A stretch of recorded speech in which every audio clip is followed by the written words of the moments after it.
உத்திரமேரூர் ஏரியின் உபரி நீர் திறப்பு. மழைநீர் வடிகால் வாய்களின் வெள்ளப்பெருக்கின் காரணமாக பல்வேறு கிராமங்களுக்கு செல்லும் சாலைகள் துண்டிக்கப்பட்டதால் பொதுமக்கள் போராட்டம். காஞ்சிபுரம் மாவட்டத்தின் மிகப்பெரிய ஏரிகளில் ஒன்றான உத்திரமேரூர் ஏரியின் உபரி நீர் திறக்கப்பட்டுள்ளது. இதன் காரணமாக மேநல்லூர், விக்கிரமநல்லூர் உள்ளிட்ட சில சாலைகள் துண்டிக்கப்பட்டன. வெள்ளப்பெருக்கின் காரணமாக அப்பகுதி மக்கள் கிராமங்களை விட்டு வெளியே செல்ல முடியாமல் தவித்து வருகின்றனர். ஏரியின் நீர்மட்டம் முழு கொள்ளளவை எட்டியுள்ள நிலையில் துறை சார்ந்த அதிகாரிகள் தொடர்ந்து ஏரியின் நீர்மட்டத்தை கண்காணித்து வருகின்றனர்.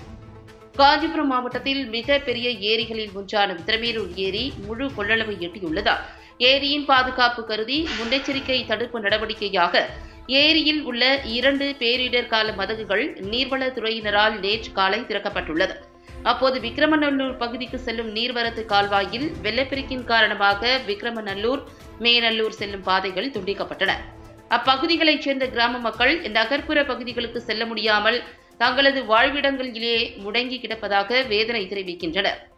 வெள்ளப்பெருக்கினால் பாதை துண்டிக்கப்பட்டதை கண்டித்து விக்கிரமநல்லூர் கிராம மக்கள் புதிதாக கட்டப்பட்டு வரும் கால்வாய் மேம்பாலத்தின் மீது நின்று போராட்டத்தில் ஈடுபட்டனர்.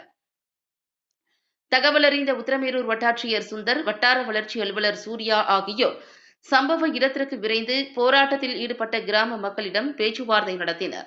பின்னர் போர்க்கால நடவடிக்கையாக ஜேசிபி, போக்லைன் வாகனங்களை கொண்டு புதிய மேம்பாலத்தின் கரையோரங்களில் தற்காலிக மண் சாலை அமைக்கப்பட்டு அப்பகுதி மக்கள் போக்குவரத்து பயன்பாட்டிற்காக துரித கதியில் தீர்வு காணப்பட்டது.